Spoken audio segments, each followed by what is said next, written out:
चलो बच्चों, आज हम लोग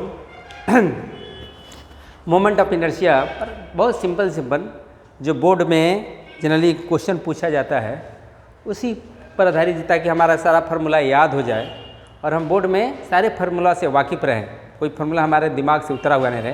क्योंकि जो एग्ज़ाम में और नीट में जो क्वेश्चन पूछा जाता है फार्मूला बेस्ड ज़्यादा क्वेश्चन रहता है। तो चलो सबसे पहले सिंपल आइडिया लेते हैं, उसके बाद थोड़ा सा डिफिकल्ट क्वेश्चन बनाएंगे। अब क्या है ना, the product of moment of inertia and angular acceleration. अब इसमें 4 ऑप्शन दिया हुआ है। ऑप्शन है force, torque, angular momentum, not.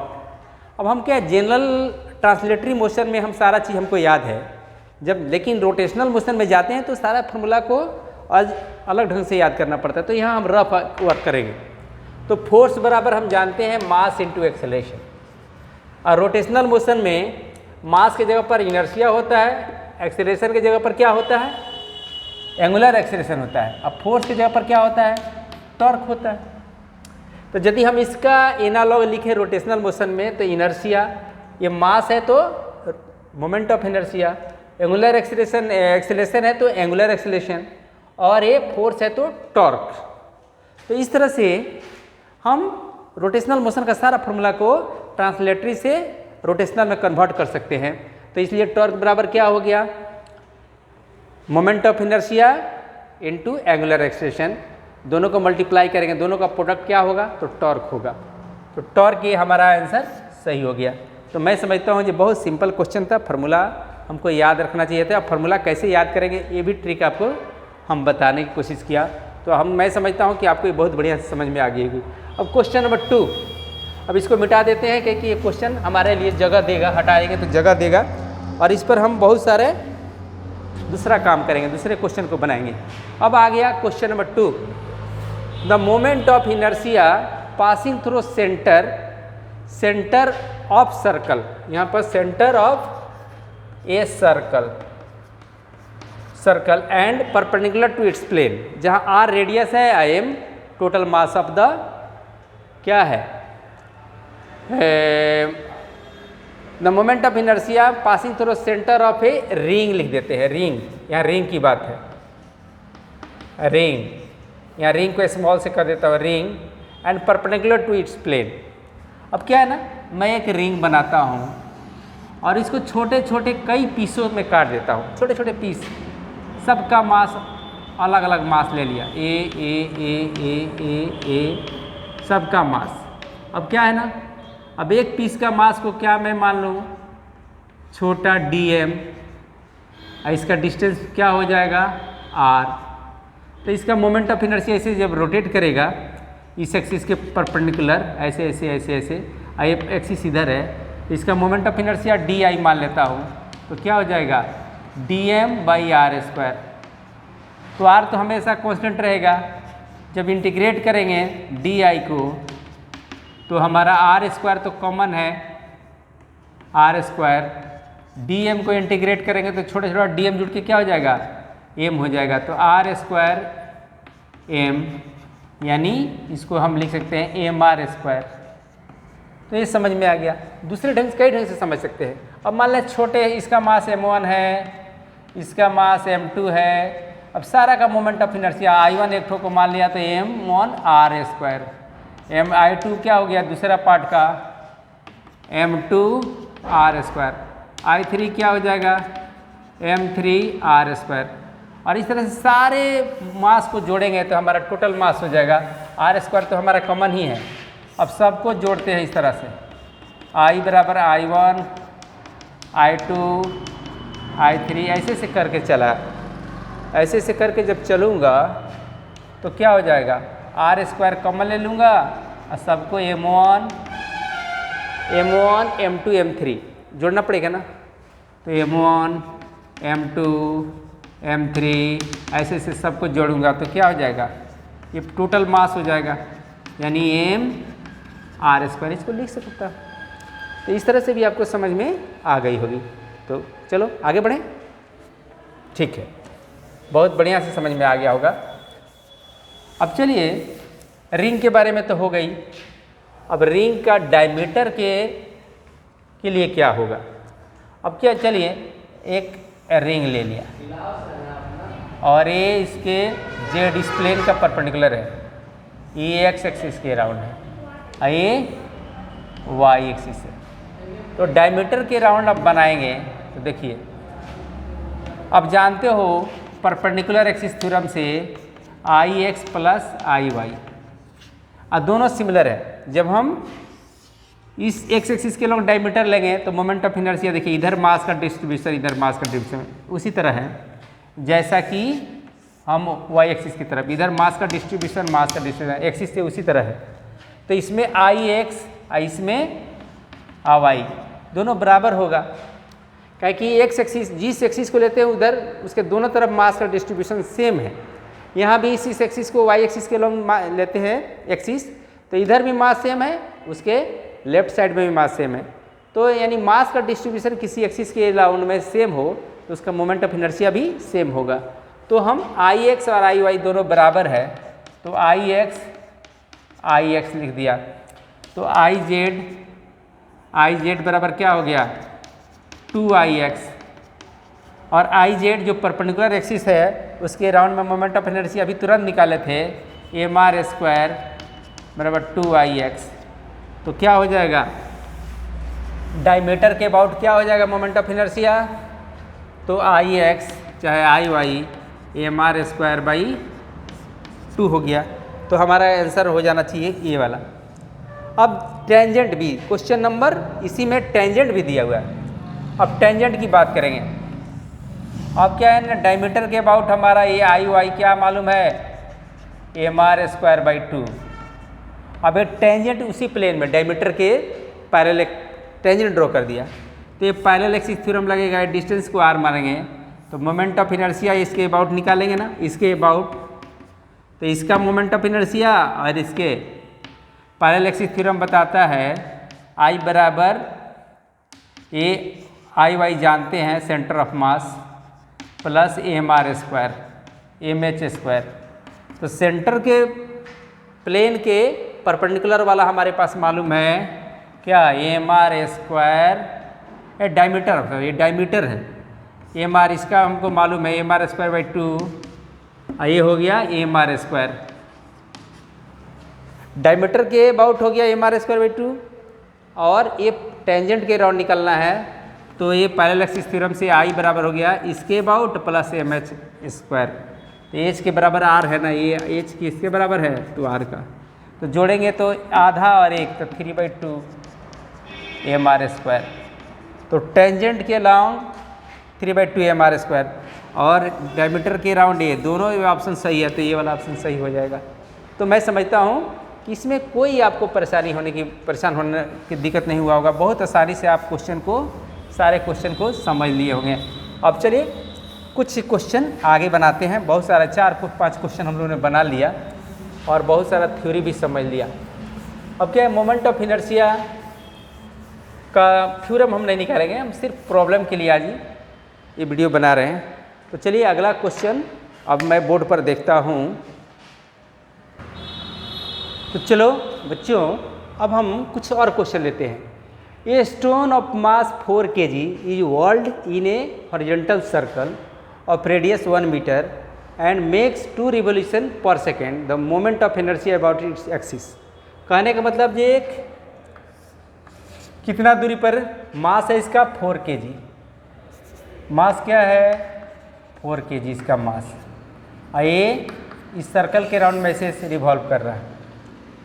तो मोमेंट ऑफ इनर्शिया क्या होता है, mr², ठीक है ना, mr², ठीक है। तो इसके परपेंडिकुलर डिस्टेंस कितना है, जब सर्कुलर पाथ पर घूमता है तो रेडियस क्या हो जाता है, perpendicular distance of circular path. तो इसमें सीधा आपको निकालना है और कोई फार्मूला लगाने की ज़रूरत नहीं है। मोमेंट ऑफ इनर्शिया बराबर हो गया, m कितना है 4 kg, r कितना है 1 मीटर का square, 1 metre into 1 metre square, यानी kg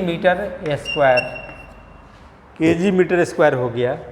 तो 4 kg मीटर स्क्वायर। कोई आंसर है, ओमेगा से कोई लेना देना नहीं है। अब चलिए, ये स्फेरिकल सॉलिड बॉल कैसा बॉल है? स्फेरिकल। तो चलो पहला क्वेश्चन तो हो गया, यानी क्वेश्चन नंबर 5 हो गया। अब क्वेश्चन नंबर हम बनाने जा रहे हैं कौन सा? क्वेश्चन नंबर ये आपको 6 था ना, 6 नंबर क्वेश्चन समझेंगे, सीरियल नंबर तो याद रखना ही है। ए spherical solid ball of mass 1 kg and radius 3 centimetre rotating about an axis passing through its centre with angular velocity omega, the kinetic energy of the rotation. Kinetic energy of rotation क्या होता है? Half I omega square. तो चलिए, moment of inertia of spherical solid क्या होता है? 2/5 mr square omega square. ठीक है, तो 2 कट गया, 1/5 mr स्क्वायर ओमेगा स्क्वायर बच गया। अब क्या है ना, यहाँ कैलकुलेशन कर देता हूँ। 1/5 रहने दिया, मास कितना है? मास दिया है क्या? ये स्फेरिकल सॉलिड से मास 1 kg, 1 kg का है, तो एम हो गया r स्क्वायर 3 सेंटीमीटर, तो मीटर में बदलेंगे तो 100 हो जाएगा, r स्क्वायर है तो 2 बार हो जाएगा। और ओमेगा कितना है? ओमेगा स्क्वायर भी है, तो 50 रेडियन, 50 गुने 50, ये 2 बार लिखेंगे, इसको कैलकुलेट काटना है ना। 50 दूना 100, 50 दूना 100 ना। अब क्या हुआ? 3 3 जा कितना हो गया? 3 जा 9 हो गया। अरे 2 दूनी 4 5 20, क्या निकलना था?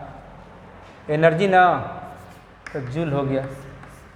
तो ये मैं समझता हूँ इसमें कोई ज़्यादा क्वेश्चन में कठिनाई नहीं थी, आप इसको ज़्यादा दोबारा समझाने की ज़रूरत भी नहीं है, तो आपको ये क्वेश्चन बहुत बढ़िया से समझ में आ गया होगा। अब 1-2 क्वेश्चन और करते हैं। तो चलो बच्चों, अब क्वेश्चन नंबर 7 क्वेश्चन पढ़ते हैं। Particle performs uniform circular motion with an angular momentum L if the required frequency becomes doubled.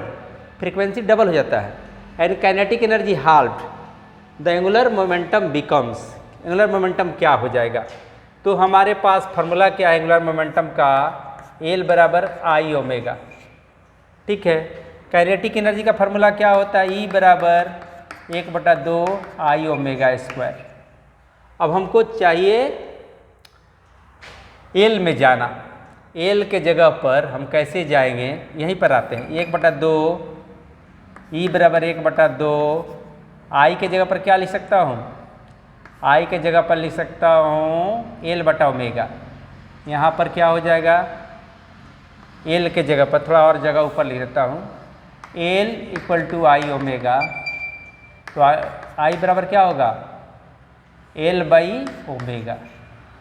क्या कि हमको एनर्जी और ओमेगा के टर्म में एंगुलर मोमेंटम आना चाहिए। तो अब मैंने क्या किया? 1/2 L omega into omega square, एक पावर से एक पावर कट गया। अब क्या हो गया? ई बराबर हो गया 1/2 एल ओमेगा। ठीक है, 1/2 एल ओमेगा। अब बोल रहा है ना, अब एल का फार्मूला क्या हो गया? 2e by omega. ये हमारा इसको एक्स मान लिया। अब क्या है ना, कंडीशन के हिसाब से हमको काइनेटिक एनर्जी को हाफ करना है, अब फ्रीक्वेंसी को ओमेगा को डबल करना है। फ्रीक्वेंसी डबल हो जाएगा तो ओमेगा भी डबल हो जाएगा। ओमेगा बराबर होता है 2 पाई एफ फ्रीक्वेंसी। जब फ्रीक्वेंसी डबल होगा तो ओमेगा भी डबल होगा, तो ओमेगा को डबल मार्क करेंगे। अब अकॉर्डिंग टू कंडीशन एल बराबर क्या करेंगे? 2e डैश ओमेगा डैश का वैल्यू क्या आएगा, जबकि इसका वैल्यू x है। अब बैठाता हूँ, e डैश का वैल्यू हो गया a, काइनेटिक एनर्जी को क्या कर लेता हूँ? हाफ कर लेता हूँ, तो यहाँ 2 आ गया। ओमेगा को डबल कर लेता हूँ, 2 ओमेगा हो गया। तो हमारे पास 2E/ओमेगा रहने देता हूँ। ये दो नीचे आएगा तो 1/4 हो जाएगा, यानी ये क्या हो जाएगा, यदि L है तो L/4 हो गया L डैश। L डैश क्या हो गया, L/4। यही तो हमारा आंसर हो जाएगा। तो चलिए इस फार्मूला को से फार्मूला निकाल लेते हैं और वैल्यू पुट कर देते हैं। एक बार देखिए L बराबर I ओमेगा, तो I बराबर L ओमेगा। काइनेटिक एनर्जी का फार्मूला आता है 1/2 I ओमेगा स्क्वायर। तो I का वैल्यू यहाँ पर क्या लिख सकता हूँ, L ओमेगा, क्योंकि एनर्जी और ओमेगा के टर्म में हमारा एनर्जी एंगुलर मोमेंटम ओमेगा के टर्म में आ जाए। अब इसमें ये तो हमारा नॉर्मल कंडीशंस है। अब नया में एनर्जी हाफ कर दिया तो E/2, ओमेगा डबल किया तो 2 ओमेगा, तो हमारा 2E/ओमेगा तो L है, और इसका 1/2, ये 2 नीचे में रहेगा 1/4। नॉर्मल कैलकुलेशन तो आपको आता ही है, तो इसको L/4 हो गया, क्योंकि इसको हम L मान के चले हैं, यहाँ पर L माने हैं ना, तो हमारा हो गया। अब क्वेश्चन नंबर अगला 8 नंबर क्वेश्चन को देखते हैं और इसको सॉल्व करते हैं। फार्मूला आपको और कन्वर्सन थोड़ा आपको आना चाहिए, तो सारा न्यूमेरिकल बहुत आसानी से हो जाएगा। अब आगे क्वेश्चन है, a wheel of moment of inertia इतना is making 20 revolution, the torque required to stop revolution per second है। द टॉर्क रिक्वायर्ड, हाँ रिवोल्यूशन ओमेगा दिया हुआ है, the torque required to stop in 10 second. तो टॉर्क बराबर क्या होता है, आई अल्फा। टॉर्क बराबर क्या होता है, आई अल्फा। तो हमको आई चाहिए, तो इनर्शिया तो दिया है, और अल्फा कैसे निकालेंगे, अल्फा निकालेंगे ओमेगा/t, rate of change of angular velocity. तो 20 रिवोल्यूशन यानी 20 × 2 पाई, ये थीटा हो गया, और 1 सेकेंड में हुआ तो 10 सेकेंड में कितना होगा, 10 से डिवाइड करूँगा ना जी, तो 10 दूना 20, कितना हो गया 4 पाई रेडियन पर सेकेंड स्क्वायर, अल्फा हो गया। तो टॉर्क निकालना है तो आई अल्फा करना, आई का वैल्यू क्या लिखूँगा क्वेश्चन के हिसाब से, 5 × 10⁻³ -3, 5 × 10⁻⁻, मोमेंट ऑफ इनर्शिया यहाँ है ना आई, और अल्फा तो निकाल लिया यहाँ पर ओमेगा/t।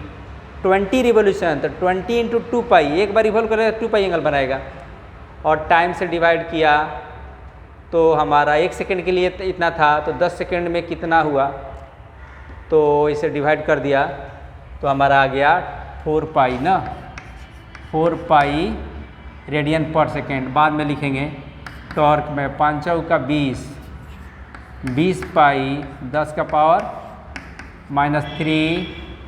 क्या आएगा, टॉर्क का होता है न्यूटन मीटर ना, तो 20 पाई आया।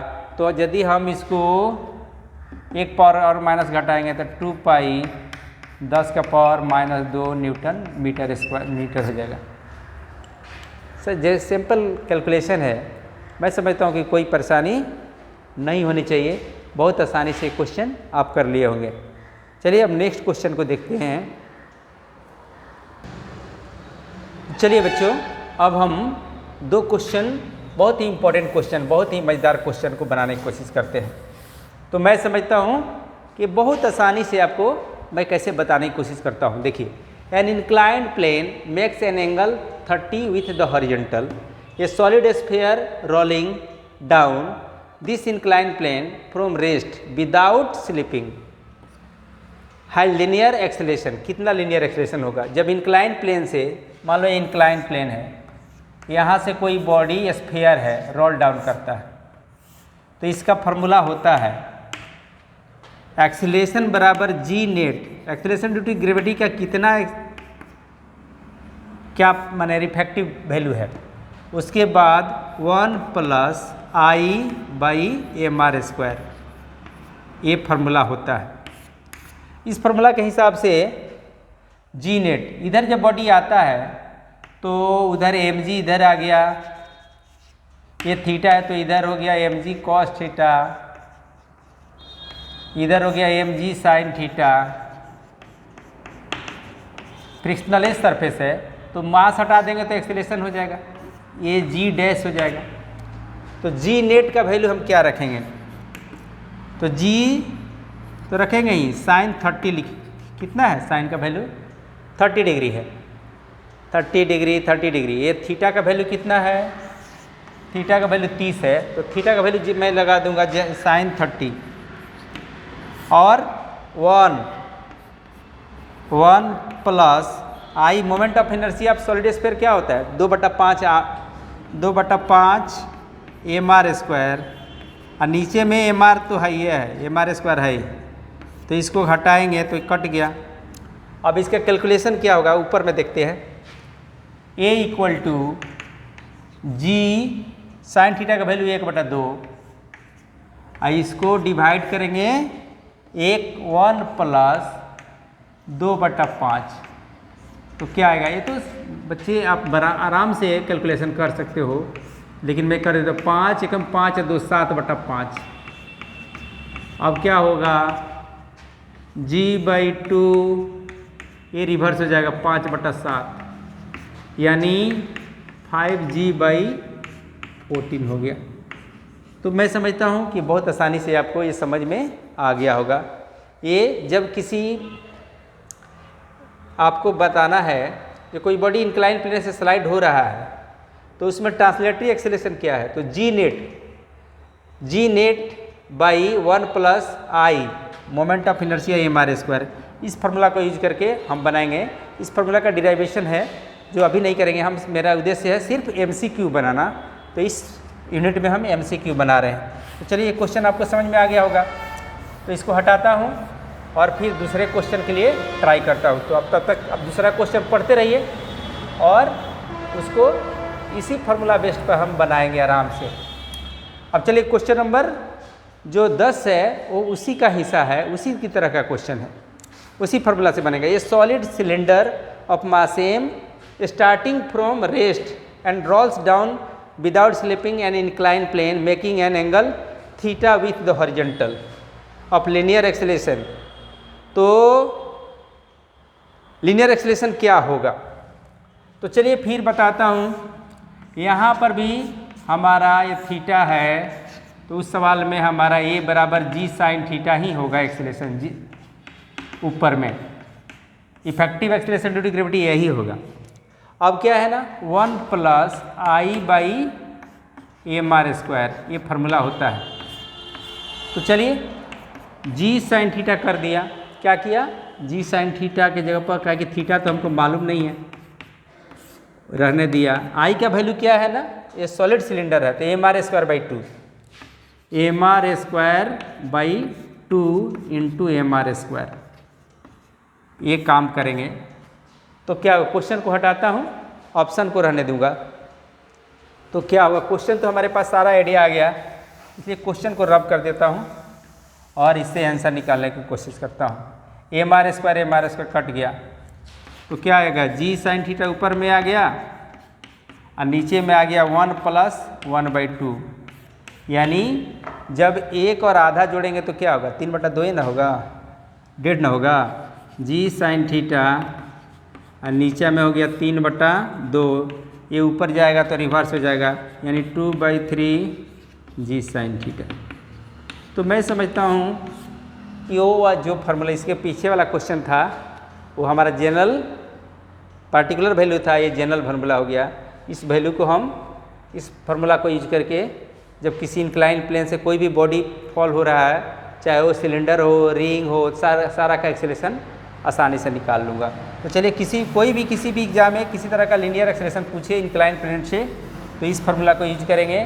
सिर्फ moment of inertia according to the body जैसे स्फीयर है तो स्फीयर का मोमेंट ऑफ इनर्शिया, रिंग है तो रिंग का मोमेंट ऑफ इनर्शिया, सिलेंडर है तो सिलेंडर का moment of inertia, hollow cylinder है तो हॉलो सिलेंडर ऑफ इनर्शिया, बाकी हम ए का वैल्यू आसानी से निकाल सकते हैं। तो चलो अब आगे क्वेश्चन 1-2 क्वेश्चन देखते हैं। मैं समझता हूँ कि आपको बहुत आसानी से क्वेश्चन समझ में आ गया होगा। बहुत इंपॉर्टेंट क्वेश्चन करा रहा हूँ जो आपके नीट और ये बोर्ड के एग्ज़ाम के लिए बहुत ही ज़रूरी है। तो चलो बच्चों, अब हम लोग ये बहुत इंपॉर्टेंट लास्ट 2 क्वेश्चन करते हैं। क्वेश्चन को पढ़ते हैं। A spherical ball rolls on a table without slipping, the fraction of the total energy associated with rotation is. माने रोटेशनल एनर्जी, इसका मतलब क्या हुआ, जो रोटेशनल एनर्जी बटा kinetic energy plus rotational energy, ये क्वेश्चन को बताना है। कहे कि सबका वैल्यू 1 से छोटा आया है, तो इसको कैसे बनाते हैं। रोटेशनल एनर्जी को कहते हैं 1/2 आई ओमेगा स्क्वायर। क्वेश्चन हटाते हैं, क्वेश्चन हटाता हूँ और इसको बनाने के लिए जगह हमको मिल जाएगी। तो हम क्वेश्चन तो पढ़ लिए, समझ लिए, अब हमको सिर्फ कैलकुलेशन करना है। तो ऊपर में होगा हमारा रोटेशनल एनर्जी, नीचे में टोटल एनर्जी। तो रोटेशनल एनर्जी बटा काइनेटिक एनर्जी, ये रोटेशनल काइनेटिक एनर्जी और ट्रांसलेटरी काइनेटिक एनर्जी, ये कितना होगा। तो ऊपर में होगा 1/2 आई ओमेगा स्क्वायर, नीचे में 1/2 आई ओमेगा स्क्वायर ना, ये रोटेशनल होता है। इसमें करंट 1/2 एम वी स्क्वायर, भी सेंटर ऑफ मास का स्क्वायर। अब इसको कैलकुलेशन करके कितना आएगा, तो इसको निकालता हूँ, सब VCM में जाते हैं। तो 1/2, ये 2/5 mr स्क्वायर, का है कि स्फेयर है तो स्फेयर का moment of inertia 2/5 mr square होता है। और ये ओमेगा के जगह पर क्या लिखेंगे, V/r, V square by are, का है कि देखिए ओमेगा बराबर होता है, V बराबर होता है R ओमेगा, V बराबर क्या होता है R ओमेगा। तो ओमेगा बराबर क्या होगा, V/r होगा कि नहीं, तो इस तरह से लिख दिया। अब ये तो हो ऊपर वाला का काम, फिर नीचे में भी हमारा इसी तरह से होगा। ये ज्यों का त्यों लिखेंगे 1/2 2/5 mr square into V square by R square, और इधर वाला पार्ट को उसी तरह रहने दूंगा, ये हाफ mv स्क्वायर को उसी तरह रहने दूंगा, half mv square. v m का मतलब total mass of the body, तो 2 कट गया, mr square, sorry R square कटा ना, मास नहीं कटेगा, mr square, R square cut गया, R स्क्वायर कट गया, 2 कट गया। अब क्या आएगा, अब देखेंगे ऊपर में आएगा half mv square, 1/5 mv square, इसको हटा दें। अब होगा ऊपर में 1/5 mv स्क्वायर, नीचे में आएगा 1/5 mv स्क्वायर, फिर आएगा 1/2 mv स्क्वायर। तो मैं समझता हूँ कि mv स्क्वायर ऊपर नीचे कैंसिल हो गया, ऊपर में बच गया 1/5, नीचे में बचा 1/5 जोड़ 1/2, यही बचेगा। अब इसी का कैलकुलेशन करना है। 1/5 यहाँ पर होगा 2, यहाँ पर हो गया 5, 7/10, 7/10। तो जनरल जोड़ घटाव गुना भाग तो आपको आता ही होगा। तो ये इसमें ज़्यादा मैं काम समय देने की कोशिश नहीं कर रहा हूँ, क्योंकि ये तो आप बहुत आसान चीज़ है, जोड़ घटाव गुना भाग। आप 11 के साइंस के स्टूडेंट हो तो इतना मैं आशा करता हूँ कर ही दोगे। तो 10/7, ये 10 ऊपर गया, 7 नीचे आया ना जी, तो क्या हुआ 5 दूना 10, 2/7। तो इसका ऑप्शन हो गया 2/7। हमारा बी ऑप्शन कितना था, 2/7। तो ये वाला ऑप्शन सही हो गया। अब चलिए लास्ट क्वेश्चन करता हूँ और इस वीडियो को अंत करता हूँ।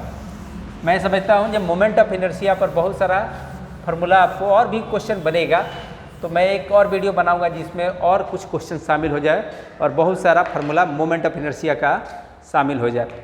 अब kinetic energy and angular momentum of a rigid body are related to each other. आप जानते हो काइनेटिक एनर्जी हाई ओमेगा स्क्वायर, कोई बॉडी रोटेट कर रहा है तो उसकी काइनेटिक एनर्जी ये फार्मूला होता है, और काइनेटिक एनर्जी कोई ई से डोनेट करता है, और इसको एंगुलर मोमेंटम से रिलेट करना है। तो चलिए ई बराबर हो जाएगा, ई बराबर होगा 1/2 ये आई स्क्वायर ओमेगा स्क्वायर बटा आई लिख दिया, एक टू आई से ऊपर मल्टीप्लाई किया, एक आई से डिवाइड कर दिया। तो क्या बन जाएगा, ई बन जाएगा 1/2, ऊपर बन जाएगा एल स्क्वायर, नीचे बनेगा आई।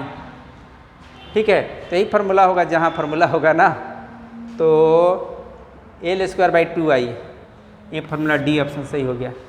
तो मैं समझता हूँ कि मोमेंट ऑफ इनर्शिया का बहुत सारा चीज़ आपको समझ में आ गया। इसमें तो बहुत सारा क्वेश्चन, बहुत इंपॉर्टेंट टॉपिक्स होता है, अब बच्चों को कठिन भी लगता है।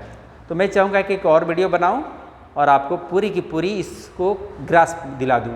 तो चलता हूँ। मैं सोचता हूँ कि मेरा वीडियो आपको बहुत अच्छा लगा होगा, तो हमारे वीडियो को लाइक, सब्सक्राइब और इसको सब्सक्राइब कीजिए।